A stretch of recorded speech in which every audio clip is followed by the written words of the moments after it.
केंद्रीय सरकार से यही उम्मीद करते हैं कि सबसे ज़्यादा रेवेन्यू देने वाला डिपार्टमेंट है रियल इस्टेट। हम गवर्नमेंट से उम्मीद करेंगे कि उसको जो एक्चुअल प्राइस है और जो डीएलसी रेट है उसको बराबर करने का प्रयास करें।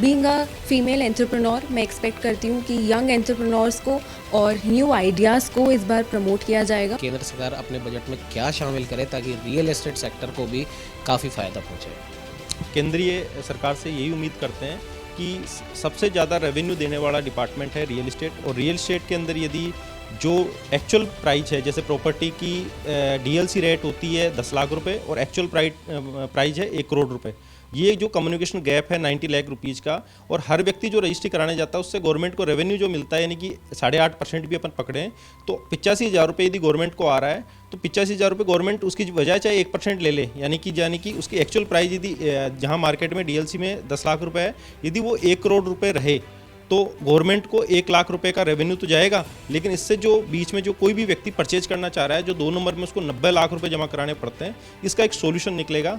आगामी बजट से हमें इस बार बहुत ज़्यादा उम्मीदें हैं, क्योंकि जैसे घर में बड़े ध्यान रखते हैं और बहुत सारा प्यार देते हैं, उसी तरह हम एक्सपेक्ट करते हैं, क्योंकि स्टेट गवर्नमेंट और सेंट्रल गवर्नमेंट सेम अलाइनमेंट पे है इस बार।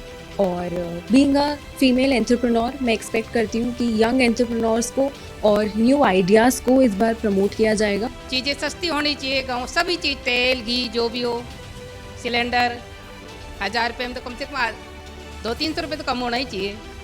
हमारा कैंपेन वोकल फॉर लोकल है। मोदी जी अब चूँकि राजस्थान में भी सरकार जो है बीजेपी की है, डबल इंजन की सरकार है, गारंटी उनकी पक्की है, तो हम ये उम्मीद रखते हैं कि हमें प्रोत्साहन, सब्सिडी, टेक्निकल सपोर्ट और एक तरीके से जो एनकरेजमेंट है एंटरप्रेन्योर्स के लिए, स्किल डेवलपिंग, आप स्किल इंडिया की बात कर रहे हैं पूरे वक्त, तो हम चाहते हैं कि वोकेशनल ट्रेनिंग्स दी जाएं। क्लास का जो काम हो रहा था वो बिल्कुल ही ख़त्म होता जा रहा था, जो खाली मुरादाबाद में हो रहा था वो हमने राजस्थान में वापस से उसको कराया। हमारे साथ जुड़े हुए हैं वो संजय सिंह राठौड़ जुड़े हुए हैं। वैसे ही काफ़ी कुछ हो रहा है, कैंडल्स का हो रहा है, स्टोन जेम स्टोन्स पे जो कार्विंग और ब्यूटीफुल जो पीसेस बनते हैं, Ganesh and jewellery and all, उनको भी वापस हमारे साथ वो सब जुड़े हैं।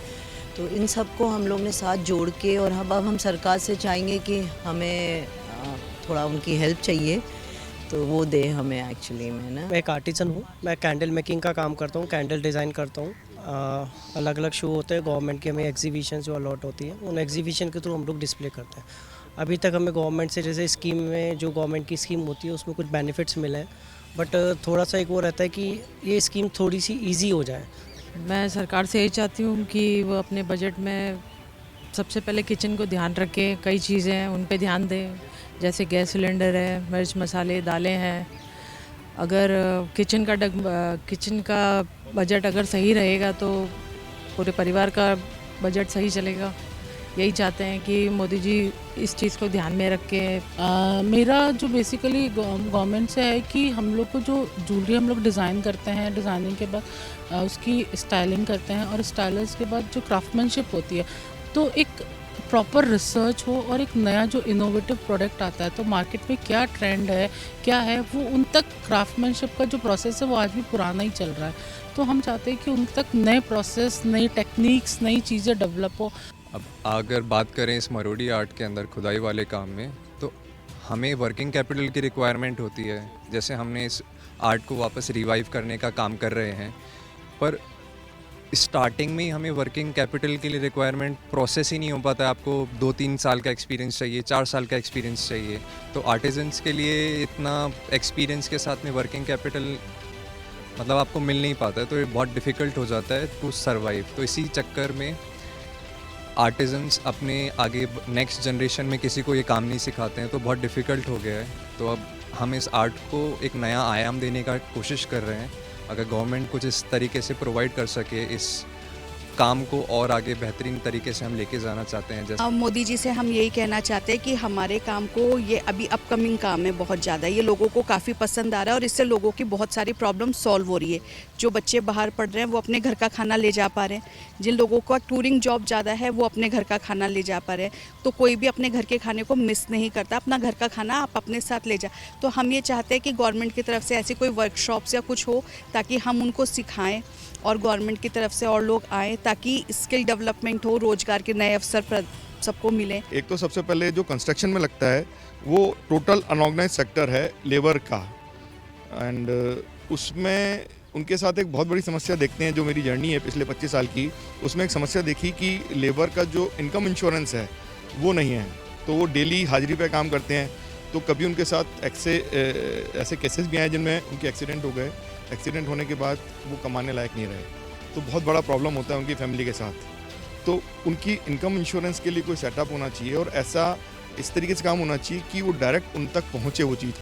थोड़ा सा वो टैक्सेस होते हैं हमारे लिए, जो टैक्सेस फैब्रिक्स पे जो टैक्सेस हमको 18% अलग रहता है, एंड द फैब्रिक में 5% अलग चला जाता है, फिर 8% अलग चला जाता है। तो उससे कॉस्ट ऑफ द ड्रेसेस की कॉस्ट बढ़ जाती है, तो फिर मैन्युफैक्चरर्स को दिक्कत होती है और सेलिंग में प्रॉब्लम आने लगती है। फिर वो आउटफिट को हम अल्टीमेट रिटेल कंज्यूमर के पास लेके जाते हैं, वो इतने लेवल पे हम लोगों को कॉस्टिंग बढ़ गई है।